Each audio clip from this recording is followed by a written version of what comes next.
Hi everyone. Just going to wait a few more minutes for a couple of people to turn up. I probably didn't advertise this one as well as I did the one yesterday. Um, and while we're waiting, let me tell you that I hope to have another live on Friday. This one I think will be quite a short one. I think the topic that I put out there was um, physically and mentally preparing for the return to work. So I want to talk about 3 ways to physically and mentally prepare for going back to work, which may seem like a long way off, but we'll get into it in just a few minutes. If anyone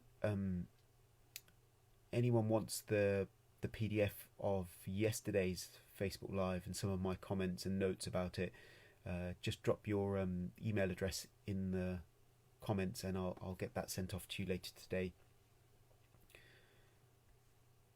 I hope everyone's having a good day today, and so we're now halfway through the second week of lockdown. Anyone getting up to anything interesting, or just struggling to keep the kids from killing each other? We've got half the kids are finished now from school, and the other two are still working. So there's still an element of calm in our house. I hope long may it continue, but I figure as soon as the work stops coming from school and the Easter holidays hit, it's going to be a different time. So we just got a couple more minutes.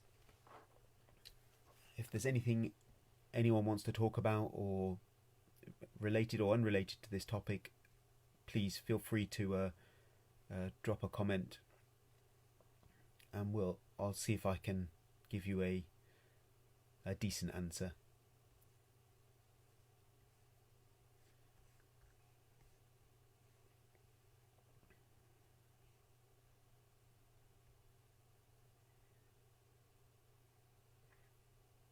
Just a minute left. We will start at 12.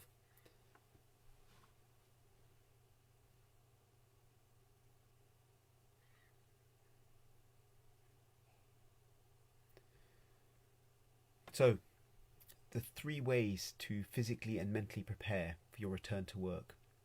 Before we can go into that, I think it's important to talk about commodities and what is an expensive commodity. What do you guys think is the most expensive? Pop some comments in. What do you think is the most expensive commodity?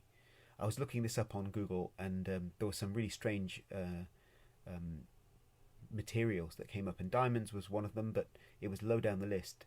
Apparently, antimatter is the most expensive, at something like $1 trillion. But and I think that was per gram, but I don't know how you measure antimatter. So, but anyway, so there are some expensive commodities out there, but ultimately the most expensive commodity is time, without a doubt, isn't it?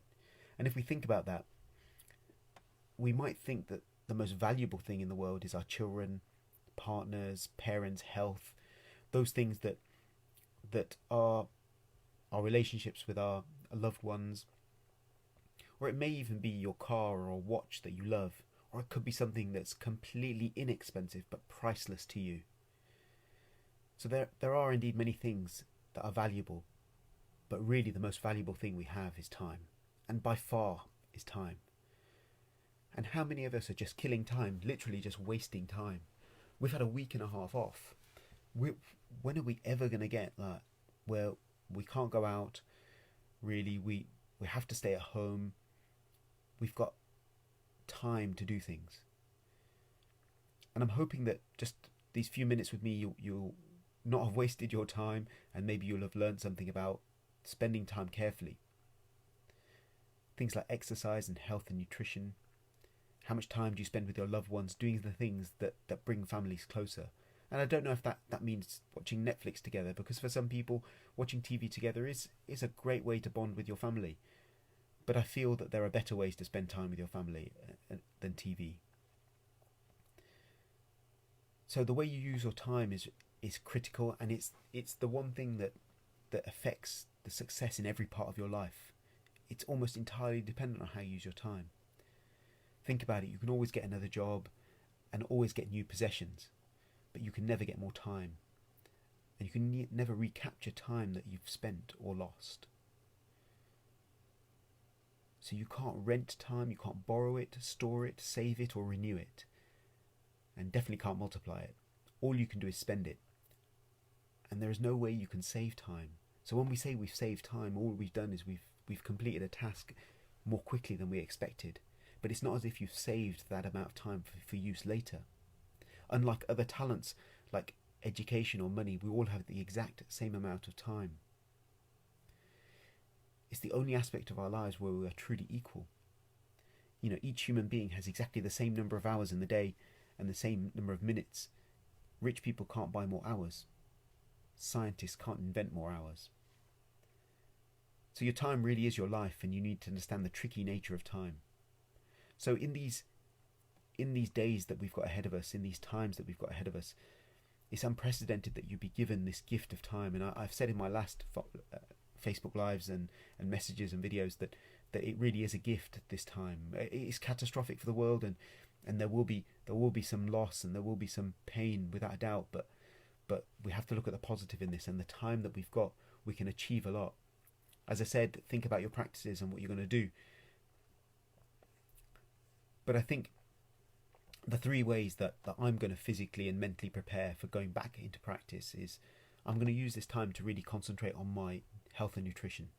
You might have seen on my Facebook feed that I started running again. It's not something I particularly enjoy, but for cardiovascular health and for just getting the most bang for your buck, running can be amazing, as lots of my friends who run tell me, and I can see. So I think I'm going to start doing some running, or certainly a lot more walking. I don't have a dog, so I've got to motivate myself to get out. So I'm going to eat right, and I'm going to really think about that phrase, that oft repeated phrase of a moment on the lips, a lifetime on the hips. That the way to deal with health is not to pollute your body with unhealthy food. So health and nutrition comes first, and it's kind of harder to eat badly in these days. Food isn't as plentiful for some, and I know in London that there are a fair bit of shortages going on. So maybe it's a time to use this as a benefit and to just restrict those treats that we find passing our lips more and more often these days, certainly for me. So eating right and exercising, definitely top of my list. And then the second thing is, I think, is having an element of meditation or prayer. And if you're not spiritual in any way, then consider it a gateway for gratitude, for just being present in the moment, understanding how blessed you are to live where you live, to have the facilities that you do, to be able to learn whenever you want to have a healthcare system that is pretty damn amazing, I have to say. No matter how we complain about things like this, the NHS is fantastic. And at times like this, you really understand how impressive the NHS really is. It's got its faults, but then nothing is perfect. But when I look around the world and I look where my families hail from and what's happening in those countries, I feel completely and totally blessed to be in a country where the NHS works. So I think gratitude, meditation, prayer, just taking time to be present in that moment and understand how lucky we really are, lucky to have health, wealth, lucky to have friends and family, lucky to have neighbours that look after each other, lucky to have the jobs and the education that we've been blessed with. And I think we do need to spend time and be grateful. So the first one, eating right and doing exercise. And I'm no sage of these things. I'm growing and developing and learning. I'm just trying to use my time more effectively. And then the second thing I'd say is meditation, prayer and gratitude. And I guess maybe in later videos I'll expand on these a little bit more and maybe tell you what I'm doing. But I have a morning routine and I try and stick to it. And I'll talk about that in a second. So the third thing I really want to mention is I'm sure you guys all have journals that are sitting there that have yet to be read. I think doing some relevant CPD and reading around your subject is something that we can all do. Those journal articles, there's a wealth of information. There's certainly online courses and things, but I think reading has been lost as an art form, as as a learning tool because video is so simple and so easy, and audio is easy. But I think reading has a lot of benefits, not only in the actual learning, but the time of sitting and being calm and just taking time in the quiet. It's a kind of meditation in itself, reading and holding a book. I know it's a novel concept for some people, but holding a book and reading, or holding a journal and reading, I think has its own benefits. But that's just dentistry. I think I am certainly a proponent of the world outside of dentistry. I am a father first and a husband probably first and second, and then I'm probably a dentist. Dentistry does not define me. It is my job. It's something I love to do. But if I couldn't do dentistry tomorrow, I would find something else. And there is a world outside of dentistry, and I think we have a chance now just to look at not just self-help but that's the subject I read most of, but fiction as well. And there are some great books that have been written in, if anyone's read Sapiens and Homo Deus, I would really recommend them. And but certainly some self-help books, and reading around, and definitely not just dentistry. There's a world out there, and there's some amazing authors. I'm going to give you a book recommendation in a second. So those are my 3 tips, or 3 things that I'm going to be working on in this period. I set a target to finish my book, to lose some weight, and I'm hopeful that I can. Thanks, Libby. And I'm hopeful I can hit those targets. So the way I structure my day is that I try and get up in the morning at 5:30, and I've been doing this now for a few weeks. I'm not a particularly early riser. I'm a late worker, and I was working till 4 o'clock this morning. I am a bit of a workaholic, and I do need to work on that because that's really too late. But I tend to wake up at 5:30 in the morning. I pray.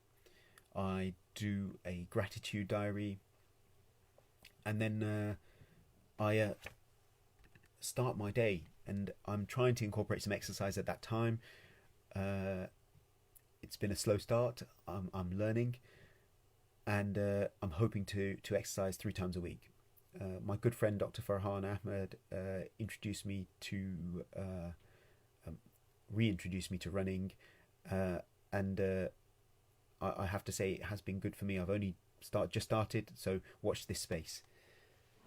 Something else I was recommended as well, but from the same friend of mine, Dr. Farhan Ahmed, was a book called The Miracle Morning by Hal Elrod, and I'll put a link down somewhere if I can find it. So this goes through the steps and the things you can do when you wake up early. When you wake up early and you set your day, gratitude, exercise, and plan what you're going to do. Choose the big tasks first, and get your teeth stuck into the things that you don't want to do. I think there's a book called Eat the Frog. It's about doing those things that you don't want to do right at the beginning of your day, so you can tick them off the list and know that if nothing else happens, you've still achieved a great deal. So exercise, diet, meditation, prayer and gratitude, doing some relevant CPD, but also doing some reading around. It's amazing what you can find from other businesses and other sectors that you can bring into dentistry, or you can appreciate better appreciate where you are when you see how the rest of the world is. Are you defined by your profession? I know Libby is, from her comment, a world without dentistry. I can't imagine my life without teeth. Do you know what? I really can. And I really can. That there is a huge world out there. I'm not saying I'm leaving dentistry. I'm not saying I'm upset or worried about dentistry. I think teeth and us working on teeth will be around in whatever shape or form. But I believe that the world outside dentistry is vast, and don't underestimate what's out there. We are very niche players, aren't we? We understand our field, and we know where we're going, and we feel secure in that very evidence-based life that we lead. But I think having an appreciation and an understanding of what's out there in the world gives you that breadth, and it gives you that space in your head to understand how fortunate we are. So without a doubt, read around, and certainly read fiction. I've really stopped reading fiction these days, but I miss it, and I will go back to it. And Libby makes a good point here about, yes, it's good to have routine, but to have some flexibility on the days when you need some downtime. Yeah, absolutely. It's not about dogmatically being awake at 5 and doing this at 6 and doing that at 6:30. No, that just leads to more stress. You're just adding more stress into your day, because then you feel bad that you haven't done those things at the set time. It's about having flexibility. So I don't get up at 5:30 every day, and today I didn't get up at 5:30 because I didn't sleep till 4. But it's important to give yourself a break as well. I think we are our own harshest critics, and sometimes we don't realise how successful we already are. If anyone wants my PDF from yesterday's Facebook Live, please drop your email address in the comments below, and I'll get that sent off later today. I'm going to start moving some of these videos onto YouTube, so I will also put a link in for my YouTube channel. I'd really appreciate if you could like and subscribe. That would be really helpful. It'll look pretty blank at the moment, but I'm going to start opening up some of the videos that are already up there, and hopefully you'll benefit from them. Sarah, that's really good that you're doing lots of learning during this time, and not necessarily about dentistry. Well, you'll have to entertain us with your own Facebook Live to tell us exactly what you've been getting up to. It's great to see everyone here. Please stay blessed. Please remember me if you need anything at all. I'm at your service, and I truly believe that the service of others is where we grow and develop ourselves. So it's not as altruistic as it seems when I offer to help. I really do feel that I benefit probably more than the person I'm helping. Our communities need us. We are leaders. You know, I'm sure you guys are doing loads of things to help your neighbours and your streets and your communities, and it's really, really important that we step up and we help those people that need us most in this time. Take care of yourself, guys, and hopefully I will see you on Friday midday for another Facebook Live. Take care, guys. Bye bye.